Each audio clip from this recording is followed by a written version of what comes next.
memberikan perhatian yang lebih tinggi, terutama adalah pada pelaku-pelaku usaha yang memang UMKM, juga ke dunia pendidikan, karena memang dunia pendidikan harus dunia pendidikan kan tugasnya ini generasi muda ya, karena dunia pendidikan mestinya harus mempunyai perhatian yang lebih tinggi. Tantangan juga bagi masyarakat Indonesia untuk dapat bersaing dengan negara-negara lainnya, baik dalam segi tenaga kerja ataupun dalam produk-produk. Ya, dalam menghadapi MEA tersebut, artinya Indonesia juga harus bisa mencintai produk dalam negeri biar kita nggak salah saing dengan negara-negara lainnya, seperti itu. Tentu kita harus melihat nge-SWOT analysis ya, SWOT analisa. Itu kalau kita terjemahkan di Indonesia kekepan, jadi kekuatan, kelemahan, peluang dan ancaman. Dan yang lebih penting lagi ya ini adalah investasi pengembangan. Ini kita juga bagian dari kelemahan kami gitu. Ya, permasalahan ekonomi Indonesia kini masih menjadi isu yang menjadi perhatian khusus bagi pemerintah. Hal ini bisa dilihat dari keikutsertaan Indonesia sebagai salah satu negara anggota ASEAN dalam menerapkan masyarakat ekonomi ASEAN yang mulai diterapkan awal Januari 2016 ini. Lalu apakah Indonesia, khususnya Jawa Barat, sudah siap menerapkan masyarakat ekonomi ASEAN? Kita akan membahasnya pagi ini bersama dengan Wakil Ketua Ikatan Sarjana Ekonomi Indonesia, Bapak Acu Fiarta Kartabi. Selamat pagi, Pak Acu. Selamat pagi, Mbak Uci. Oke, nah ini ada 5 elemen utama dari MEA nih, Pak Acu. Ada aliran bebas barang, bebas jasa, bebas investasi, bebas tenaga kerja, dan aliran bebas modal. Dan yang cukup penting di sini adalah berintegrasi dengan perekonomian Indonesia. Lalu bagaimanakah kesiapan Jawa Barat menerapkan MEA ini, Pak Acu? Ya, jadi saya kira harusnya kita sudah siap ya dari dulu, karena kan MEA itu sudah sejak tahun 2002 ya, kita punya ASEAN Vision 2020 gitu ya. Jadi kalau indikatornya modal, nah dari sisi modal saya kira kita nggak siap ya selama ini, bahwa kepemenuhan modal kita itu lebih banyak disuplai oleh negara-negara ASEAN gitu ya. Itu bisa kita lihat dari penanaman modal asing yang masuk ke Indonesia maupun juga Jawa Barat. Kemudian yang kedua dari sisi tenaga kerja, saya kira di dalam MEA itu lebih banyak dibahas tenaga kerja terdidik ya, sedangkan pada prinsipnya kepentingan Indonesia ataupun Jawa Barat lebih banyak kepada tenaga kerja non terdidik. Kita lihat bagaimana kontribusi TKI kita di pasar ASEAN dan sebagainya, itu saya kira juga tidak diadaptasikan di dalam MEA, dan itu menjadi tantangan tersendiri. Kemudian berkaitan dengan investasi, menurut saya harusnya di dalam implementasi MEA itu pemberdayaan pengusaha domestik lebih banyak ya. Faktanya kita lihat sekarang bahwa penanaman modal itu 70% adalah penanaman modal asing. Jadi saya kira implementasi MEA jangan sampai membuat para investor kita, para pengusaha kita jadi penonton gitu ya.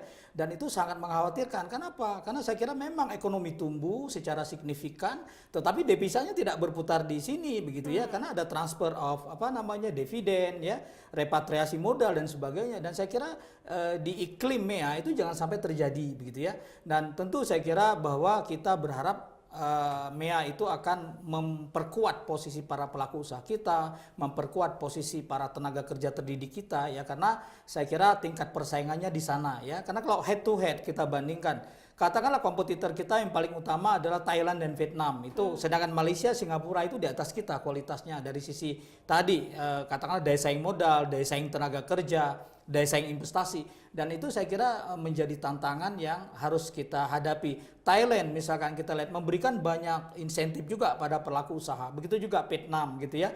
Kita lihat sebagian juga sekarang industri-industri TPT yang ada di Jawa Barat ya, terutama penanaman modal asing, kompetitor kita adalah Vietnam gitu ya. Ya baru-baru ini kami melakukan survei terhadap pasar TPT Indonesia di 7 negara di Eropa. Nah, kalau kita lihat bahwa sebagian besar kompetitor kita antara Vietnam dan Cina gitu ya, Taiwan. Ada sedikit Taiwan tapi lebih banyak Vietnam saya kira. Nah, dalam implementasi MEA kita berharap hal-hal semacam itu pada posisi memperkuat ekonomi Jawa Barat maupun juga ekonomi Indonesia. Bagaimana caranya? Saya kira ya modal kita harus efisien, harus bersaing. Bagaimana bunga kita itu harus ditekan serendah mungkin. Faktanya Mbak Eci bahwa bunga kita tertinggi di ASEAN gitu ya. Bagaimana kita bisa bersaing dengan tingkat bunga tertinggi di ASEAN? Nah, kemudian juga dari saya kira daya saing investasi, pengurusan izin investasi di negara-negara ASEAN itu bisa kita akses secara online dan cepat begitu ya. Bisa ditunggu bahkan hitungan jam begitu ya. Di kita ya paling cepat saya kira sekarang mungkin 28-29 hari ya. Itu saya kira persoalan yang harus kita hadapi. Tapi sebenarnya ada dampak positif nggak sih Pak dari si MEA ini terhadap si Jawa Barat lah ya, kita berbicara soal ranah Jawa Barat. Apa dampak positifnya dari MEA? Ya, jadi saya perkira pertama karena aliran modal, karena aliran barang itu menjadi pre-exit, pre-entry, kemudian borderless world, dunia sudah tanpa batas. Saya kira ya modal yang masuk ke kita berharap lebih efisien. Masuknya bank asing, industri keuangan asing itu akan mendorong efisiensi kita. Harusnya ya saya kira tingkat efisiensi modal kita akan sama dengan Malaysia, sama dengan Singapura dan sebagainya. Kemudian yang kedua, saya kira ada mobilitas penduduk yang semakin meningkat ya. Sebelum implementasi MEA pun kita bisa lihat berapa kali penerbangan Bandung Singapura, Bandung Kuala Lumpur, Bandung Johor dan sebagainya.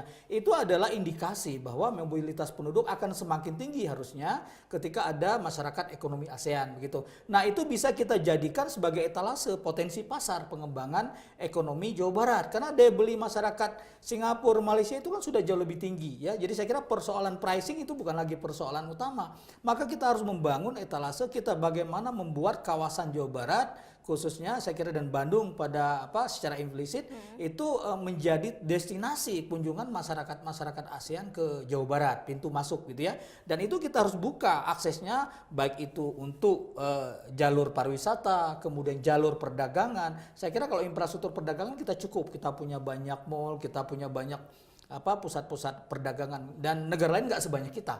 Singapura pun saya kira nggak punya pusat perdagangan sebanyak Indonesia, begitu juga Malaysia. Nah, saya kira dengan pusat perdagangan itu bagaimana kita isi dengan barang-barang hasil produksi Jawa Barat dan itu menjadi etalase. Tentunya tetap bahwa harus memiliki daya saing ya. Saya ambil contoh pariwisata. Sekarang Tangkuban Perahu sudah hampir ditinggalkan oleh para turis dari Malaysia dan Singapura karena mahal, tidak kompetitif.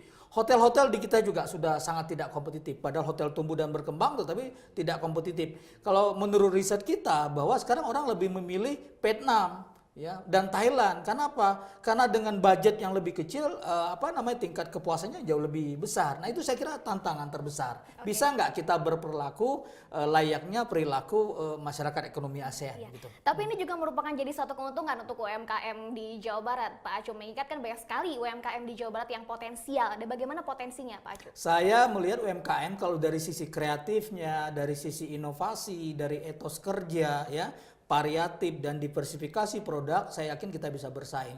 Hanya persoalannya dari sisi permodalan gitu ya. Nah, saya kira keterbatasan UMKM di kita itu adalah modal. Kenapa? Karena sedikit sekali UMKM yang naik skala usaha. Kalau yang mikro, selama-lama mikro di kita. Harusnya kan mikro naik menjadi kecil.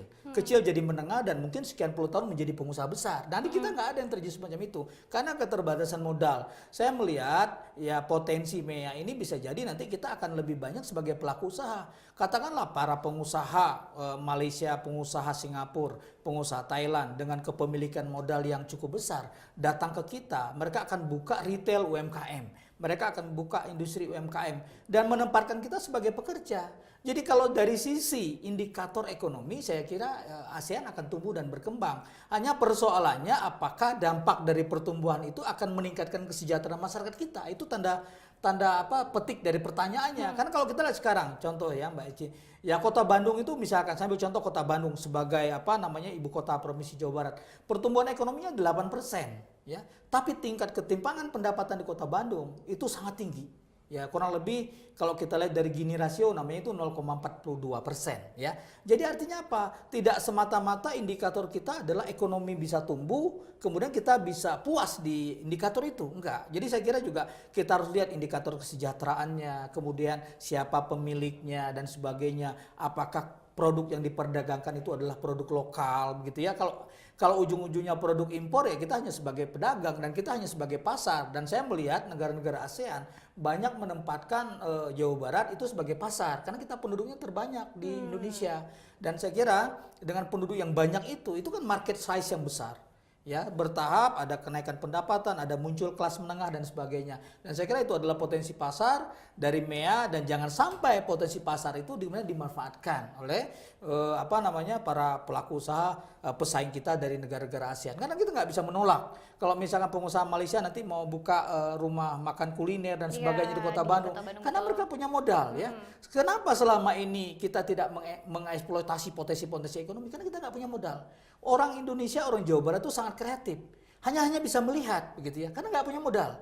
Nah, saya kira pemilikan modal dari negara tetangga yang sudah relatif besar itu bisa berpotensi dalam tanda petik mengancam daripada eksistensi ekonomi masyarakat lokal. Jadi ekonomi tumbuh tapi dalamnya bubble ya, kosong. gitu. Saya kira Oke. gitu. Ya. Termasuk ini mungkin harus ada kesadaran juga dari masyarakat Indonesia, warga Bandung juga khususnya atas kesadaran tentang apa sebenarnya MEA ini gitu kan, dan bagaimana dampaknya serta potensinya. Jadi sehingga ya seperti tadi Bapak bilang, kita tidak dimanfaatkan oleh para negara-negara ASEAN tersebut. Betul Mbak Eji. Jadi saya kira memang sosialisasinya harusnya lama. Saya juga berpikir selama ini pemerintah kemana?